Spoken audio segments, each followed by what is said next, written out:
Selamat datang di Deep Dive kita kali ini. Kita punya sumber yang cukup menusuk nih, sebuah kutipan cerita judulnya Biarkan Aku Bahagia Dengan Istri Baruku. Oh, ini karya Emin Hamizan di KBMF itu ya? Betul sekali. Ceritanya fokus ke momen perpisahan yang, ya ampun, menyakitkan banget. Bayangin, 5 tahun bareng, tapi baru 5 bulan nikah udah pisah. Wow, 5 tahun pacaran terus 5 bulan nikah langsung bubar. Iya, kita mau dalemin nih percakapan terakhir mereka. Ini kayaknya menyoroti bentrokan antara cinta sama ekspektasi materi gitu. Plus pedihnya pengkhianatan yang tiba-tiba. Siap ya, kita bedah emosi mentahnya? Siap. Situasinya jelas ya, hubungan berakhir mendadak. Tapi yang bikin menarik itu, ya itu tadi konfliknya. Cinta tulus lawan tuntutan finansial atau gaya hidup mapan. Kita lihat gimana beda nilai ini jadi pemicu kehancuran. Oke, kita mulai ya. Ada bagian di mana si pria ini ngungkapin ketulusannya. Dia ngingetin kalau dia nikahin Aurel itu niatnya bangun semua bareng-bareng. Dari nol gitu ya maksudnya? Iya, bukan karena dia udah mapan dari awal. Dia sampai nanya, intinya gini, kenapa kamu cuma mau enaknya aja? Gitu. Dalam si pertanyaannya. Nah, terus respons Aurel ini, waduh, keras banget. Dia bilang, cinta itu nggak cukup, kamu pikir cinta bisa kasih kita makan? Gitu. Ouch! Langsung ke intinya ya? Iya, terus dia ngaku lagi, aku nggak mau hidup susah.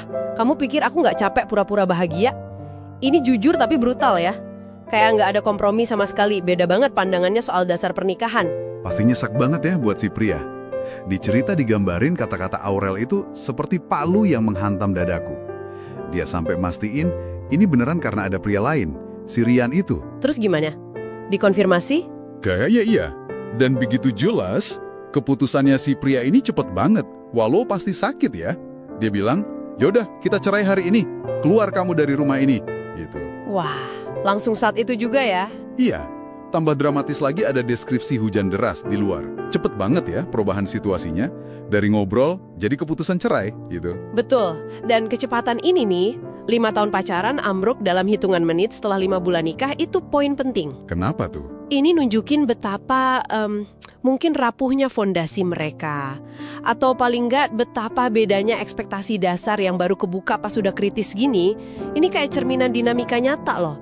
Ekspektasi finansial, emosional yang nggak ketemu, terus meledak. Masuk akal sih. Terus, kita lihat adegan Aurel pergi. Dia nelpon si Lian itu buat jemput. Oh, jadi beneran ada orang ketiga ya? Sepertinya begitu menurut cerita ini. Terus, yang menarik, Aurele digambarkan tampak tenang setelah ledakan emosinya tadi. Terus ya udah, pergi aja gitu, nggak pakai noleh. Wah, kontras banget dong sama si pria. Banget.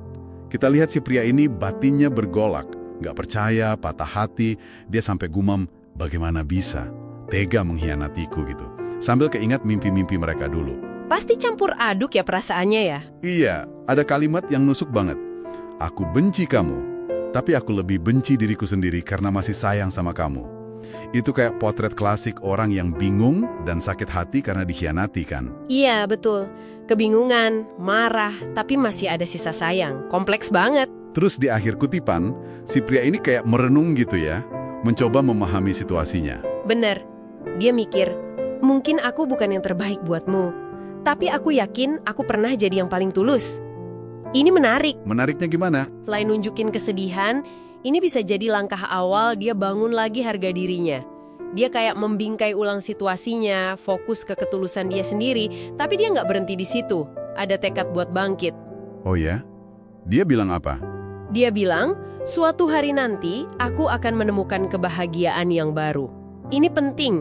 Ini nunjukin ada harapan, ada resiliensi, atau setidaknya niat untuk itu. Jadi kesimpulannya apa nih dari deep dive kita kali ini untuk Anda? Sumber ini nunjukin banget ya, konflik tajam antara cinta yang mungkin idealis sama pragmatisme materi. Iya, terus pedihnya perpisahan mendadak, sama gimana orang bergulat sama rasa dikhianati. Ingat ya, ini kutipan dari Biarkan Aku Bahagia Dengan Istri Baruku, karya Emin Hamizan di KBMF. Oke, ada pemikiran penutup mungkin? Ada nih, satu hal buat Anda renungkan. Sumber ini kan fokus banget ke sudut pandang si pria ya. Kagetnya dia, sedihnya dia. Iya, terasa banget dari sisi dia. Nah, coba deh Anda bayangin sejenak. Kira-kira apa ya monolog internal si Aurel ini selama berbulan-bulan atau mungkin tahunan sebelum kejadian ini. Ada nggak ya ketidakpuasan atau tekanan lain yang mungkin nggak dia sebutin selain soal finansial yang bikin dia ambil keputusan drastis itu? Menarik. Jadi melihat dari sisi yang tidak diceritakan ya. Betul. Merenungkan sisi lain cerita, walau nggak ada di teks ini, bisa kasih pemahaman yang lebih kaya tentang dinamika hubungan kayak gini. Gitu aja mungkin.